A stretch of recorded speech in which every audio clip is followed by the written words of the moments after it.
Hi again then guys, and welcome to episode 9 of Tour of Japan, the review series for the Super GT class racing cars of Gran Turismo 6.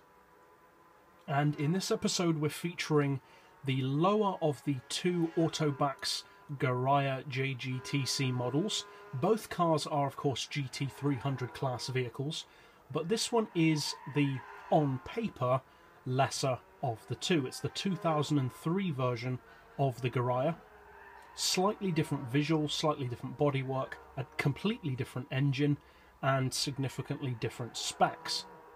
Now the price is actually half of the newer model. The new model is 500,000 credits. This is 250,000, so significantly cheaper.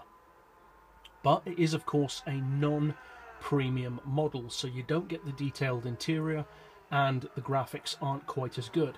Now, be that as it may, I actually think this version looks better than the new car, because although they may look very similar, if you put them next to each other and really compare them, they are quite visually different. This older version has much more of a GT1 car look about it, whereas the newer version has completely redesigned headlights, a different back end. It's completely different really, it just looks very similar overall. But what about sheer specs? Well, the newer version has a 3.5 litre engine, whereas this version has a 2 litre engine. This version is lighter by 50 kilos at 1,125 kilos, but does have significantly less power, almost 200 horsepower less, which is a big difference between the two cars. The premium model has 696 horsepower, compared to this car's 503. And 503 doesn't sound that impressive, even for a GT300 model. But one of the advantages of this model is that despite having less power, it's still a very quick, highly competitive machine, and because of having less power and torque, is significantly lower in terms of PP. The premium model sits, of course, at 615 PP, whereas this model only sits at 576, so it's perfectly placed for 575 PP racing. And the power to weight ratio, although not as impressive because of having 200 horsepower less, is still a perfectly decent 447 horsepower per tonne. Now the torque figure is actually pretty impressive. It's less of course than the newer model, but still more than enough at 463 pound-feet. Now overall the performance of course is not quite as quick as the 2006 premium version, but overall this car is still, as I said just now, very competitive and very fast for the power.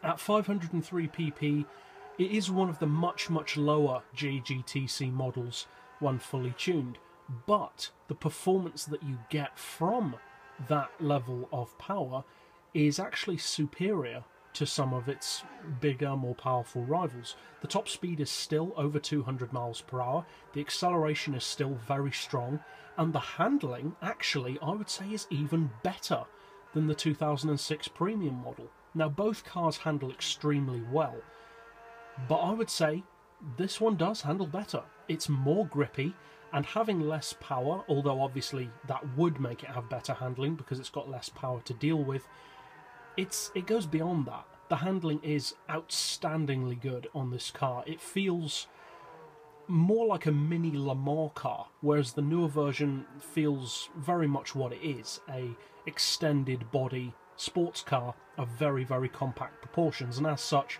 it can be a little bit twitchy or tail happy. With this version that's just not the case. It drives like a Le Mans GT1 car. It handles extremely well, the brakes are brilliant, and the fact that it's a non-premium car, although it may put some people off in terms of which one you choose to buy, if you do choose to save half the money and go for this version, you still will not be disappointed, because although it may be on paper inferior to the newer model, the reality is it can still put up a fantastic fight against its newer sibling on the track, and by extension against bigger and on paper more impressive rivals. Now in terms of where I would recommend to use it, Of course, having less power limits your effectiveness in terms of track range, but I would recommend using it on, certainly here at Suzuka. It's brilliant around Suzuka.